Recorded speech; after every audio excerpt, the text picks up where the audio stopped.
Good morning student, कैसे हैं बेटा? ओके बेटा, आई एम ऑल्सो फाइन। देखिए, आज हम लोग जो है अपना फर्स्ट न्यूमेरिकल जो चैप्टर है बेटा, अकाउंटिंग इक्वेशन, चैप्टर नंबर 6 रहेगा। आज ये न्यूमेरिकल का पहला चैप्टर है बेटा। तो मैं आपको ये बताना चाहूँगा, बहुत ही इजी चैप्टर है, हम लोग इसको बहुत ही इजीली कर पाएंगे अगर आप लोगों ने पीछे का जो थ्योरी है वो अच्छे से किया हुआ है। चलिए, बीच बीच में हम दोबारा से थ्योरी को भी डिस्कस करते रहेंगे और हम लोग जो है ये चैप्टर आज स्टार्ट करने वाले हैं। आप सब बच्चों को एक बात और बता देता हूँ बेटा, मैं ये चैप्टर बिल्कुल बेसिक है। जो आपने लास्ट में अकाउंटिंग प्रिंसिपल पढ़ा था, जो ड्यूअल एस्पेक्ट आपने पढ़ा था, उसी के अकॉर्डिंग आपने क्वेश्चन करना है। चलिए स्टार्ट करते हैं अकाउंटिंग इक्वेशन। देखिए बेटा, क्लास 11th अकाउंटेंसी चैप्टर 6 हमारा रहेगा अकाउंटिंग इक्वेशन। अकाउंटिंग इक्वेशन क्या होता है बेटा? Accounting equation always said that asset is equal to liability plus capital. कि बिजनेस में जो भी एसेट होती है वो लायबिलिटी और कैपिटल के ऑलवेज क्या होती हैं? इक्वल होती है बेटा। मैं आपको एक बार अकाउंटिंग इक्वेशन को बेटा अच्छे वे से समझाने के लिए एक बार आपको बैलेंस शीट बता देता हूँ कि ये क्या होती है। देखिए बेटा, बैलेंस शीट क्या है हमारे पास? ये राइट हैंड साइड हमारा जो होता है ये एसेट साइड होता है, लेफ्ट हैंड साइड जो होता है लायबिलिटी होता है। ऑलवेज बेटा ये क्या होता है? इक्वल होता है। जैसे मान लीजिए बेटा, आप सब बच्चे जानते हैं एसेट में क्या होता है, मैंने आपको बताया हुआ है। In business everything in business which have rights of the owner is known as asset. Business में जो कुछ भी जिस पे ओनर का राइट है बेटा वो उसकी एसेट है। जैसे बिजनेस में बेटा कैश होता है उस पे ओनर का, स्टॉक बचा हुआ है उस पे ओनर का राइट है, डेटर्स जिन लोगों को क्रेडिट में गुड्स होल्ड किया हुआ है वो भी हमारे बेटा क्या होती हैं? एसेट होती हैं। फर्नीचर हमारे पास हो सकता है, प्लांट हो सकता है, मशीन जिस पे ओनर का राइट होता है वो सारी हमारी क्या होती हैं? एसेट होती हैं।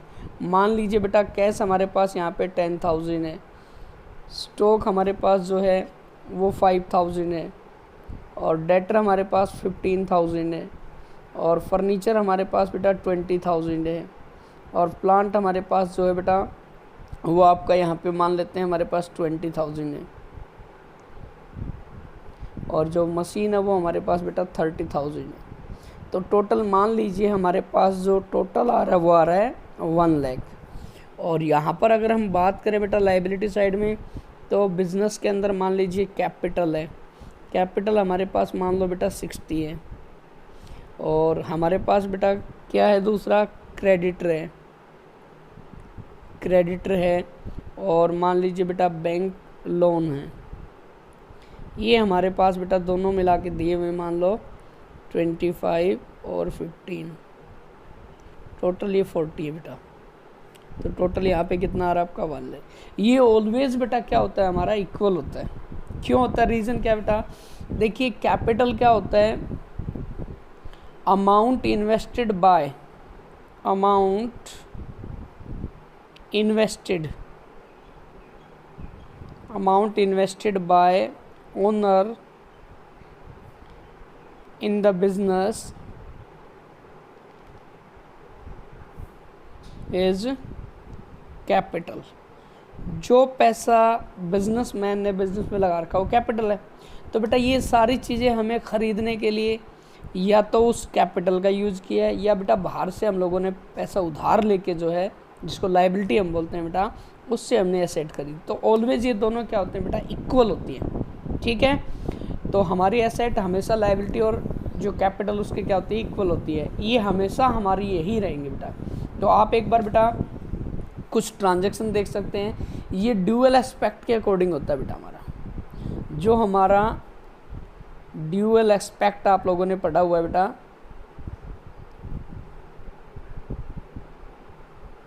ड्यूअल एस्पेक्ट हमारा क्या कहता है मेरे बच्चों? ड्यूअल एस्पेक्ट हमारा ये कहता है कि each transaction affected at least 2 account, each transaction affected at least 2 account. कि कोई भी जो ट्रांजैक्शन होता है वो बेटा कम से कम हमारे 2 अकाउंट जो होते हैं उनको अफेक्ट करता है। एक हमारा बेटा रिसीवर का होता है, एक हमारा गिवर का होता है। कोई भी ट्रांजैक्शन आप करके देख लीजिए। मान लीजिए बेटा एक सिंपल एग्जांपल हम ले लेते हैं, goods purchase, goods purchase for cash rupees 5000। आज मान लो 5000 का गुड्स हमने खरीदा है, तो यहाँ पे एक तो हमारे पास क्या हो जाएगा बेटा, स्टॉक बढ़ जाएगा। बढ़ेगा कि नहीं बढ़ेगा, बिल्कुल खरीदा है तो बढ़ेगा। दूसरा बेटा हमारे पास से मान लो कैश में खरीदा हम लोगों ने, तो हमारा कैश क्या हो जाएगा, कम हो जाएगा। तो यहाँ पे दो अकाउंट हमारे यूनिवर्सली क्या हो रहे हैं, एक प्लस हो रहा है, एक बेटा क्या हो रहा है, माइनस हो रहा है। तो ऑलवेज मैं ये कह रहा हूँ बेटा, जब भी हम कोई ट्रांजेक्शन करते हैं, when a transaction took place there are two account inversely affected. बेटा जब भी कोई ट्रांजेक्शन होता है तो टू अकाउंट हमारे इनवर्सली क्या होते हैं, अफेक्टेड होते हैं। एक रिसीवर का होता है, दूसरा हमारा गिवर का होता है। तो मेरे बच्चों आपने देखना है बेटा, आज हम तो क्वेश्चन करके देखेंगे, उसमें देखेंगे कि इक्वेशन हमारा सेटिस्फाई हो रहा है या नहीं हो रहा है। अगर इक्वेशन सेटिस्फाई नहीं हो रहा है, इट मीन्स हमारे क्वेश्चन में एरर है। तो चलिए बेटा हम लोग चेक कर लेते हैं। आप सभी बच्चे जो हैं एक्सरसाइज के अंदर क्वेश्चन नंबर फर्स्ट पे हैं। बेटा चेक कर लेते हैं एक बार।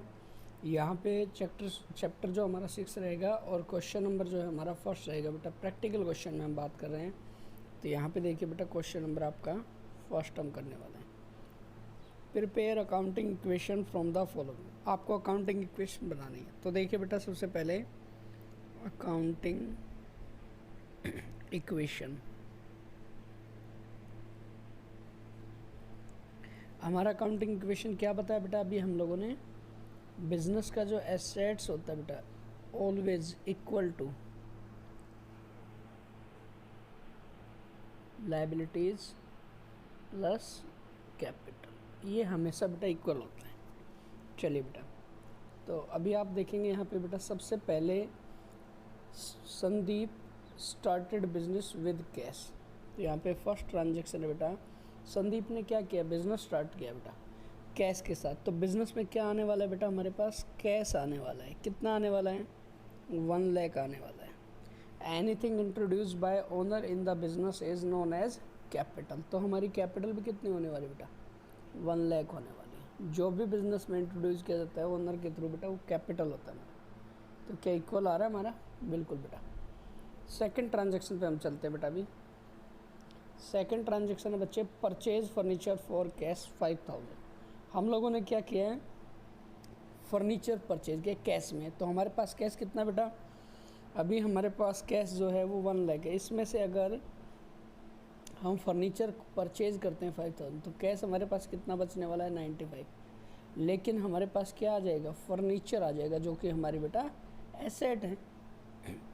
कितने रुपए का, 5000 रुपीज़। तो यहाँ पे हमारा इक्वेशन अभी भी बेटा क्या आ रहा है, सेम इक्वेशन आ रहा है, 1 लाख और 1 लाख। नेक्स्ट हम बात करें बेटा इसमें थर्ड ट्रांजेक्शन की, परचेज गुड्स फॉर कैश। देखिए बेटा बिजनेस चलाने के लिए हमें गुड्स परचेज करना पड़ेगा। तो ये भी कैश में परचेज किया है। तो यहाँ पे 20 का गुड्स परचेज किया है। तो यहाँ पे कैश जो है 20 और क्या होने वाला है, कम होने वाला है। तो यहाँ पे 75 आने वाला है। और हमारे पास स्टॉक बढ़ जाएगा बेटा, स्टॉक हमारे पास क्या होने वाला है, इंक्रीज होने वाला है। कितने रुपए से बेटा, आपने 20 का परचेज किया तो 20 बढ़ने वाला है। नेक्स्ट अगर हम बात करें बेटा इसी में, तो अभी हमने क्या किया, purchase goods on credit. Yes my dear student, purchase goods on credit. Credit में अगर परचेज, क्रेडिट का मतलब बेटा उधार में खरीदेंगे तो कैश तो आपका कम होने वाला नहीं है।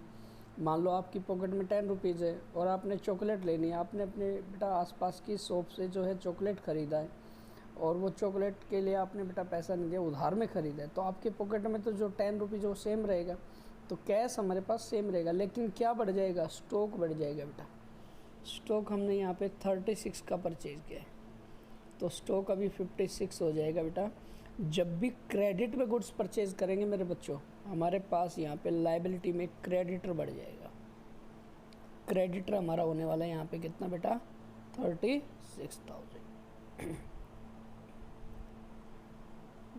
अदर जो है वो सेम हमारे होने वाले। नेक्स्ट हम बात करें बच्चों पेड रेंट। अगर रेंट का पेमेंट करते, मान लो आपने शॉप बेटा रेंट पे ली हुई है तो रेंट तो देना पड़ेगा। तो यहाँ पे आपका क्या कम होने वाला है बेटा, यहाँ पे आपका कैश कम होने वाला है। उधर से आपका जब भी कोई एक्सपेंडिचर का पेमेंट करेंगे, कैपिटल आपका कम होने वाला है। चलिए बेटा हम बढ़ते हैं अभी आगे। 74,300 चलिए बेटा लास्ट ट्रांजेक्शन पे चलते हैं हम लोग। Goods costing 40,000 sold at a profit of 20% for cash. Yes dear student। अब हम यहाँ पे क्या करने वाले हैं, 40,000 का गुड्स है और 20% प्रॉफिट भी लेना है। यहाँ पे प्रॉफिट 8 हो गया। अब 40 प्लस 8,000 प्रॉफिट, 48 में कैश बेचने वाले स्टॉक बेटा। तो लास्ट में देखिए बेटा 40,000 का जो गुड्स है 20% प्रॉफिट हमने लिया है, तो ये 8,000 प्रॉफिट हो गया। अब बेटा अपने स्टॉक जो सोल्ड किया है वो 40 का किया, तो स्टॉक तो कम होने वाला है। यहाँ पे कितना बचने वाला है 16। और बेटा कैश में बेचा है तो कैश हमारे पास 48 आने वाला है, तो कैश हमने बेटा यहाँ पे इंक्रीज कर देना है। ठीक है।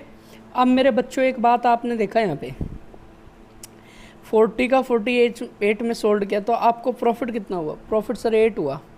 तो प्रॉफिट बेटा आपका हमेशा कैपिटल को इंक्रीज करेगा। ठीक है मेरे बच्चों, तो ये यहाँ पर हमारा आ जाएगा बेटा। तो अब हम अगर चेक करना चाहें बोथ साइड को, तो हमारी बोथ साइड जो है बेटा वो इक्वल यहाँ पे आने वाली। चेक कर ले बच्चे बेटा। देखिए बेटा अब यहाँ पे हम एक बैलेंस शीट बना लेते हैं, चेक कर लेते हैं बेटा। देखिए मैंने बताया था राइट साइड हमारा एसेट रहेगा और लेफ्ट में हमने लायबिलिटी। चलिए बेटा चेक कर लेते हैं हम लोग।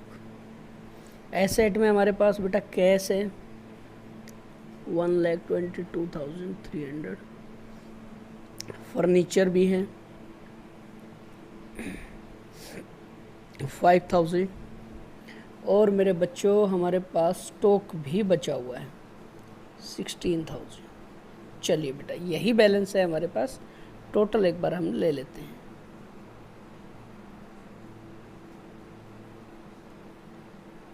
1,43,300। अब चलते हैं लायबिलिटी में बेटा एक तो हमारे पास क्रेडिटर है जहाँ से हमने गुड्स खरीदा था क्रेडिट में, और एक हमारे पास कैपिटल है।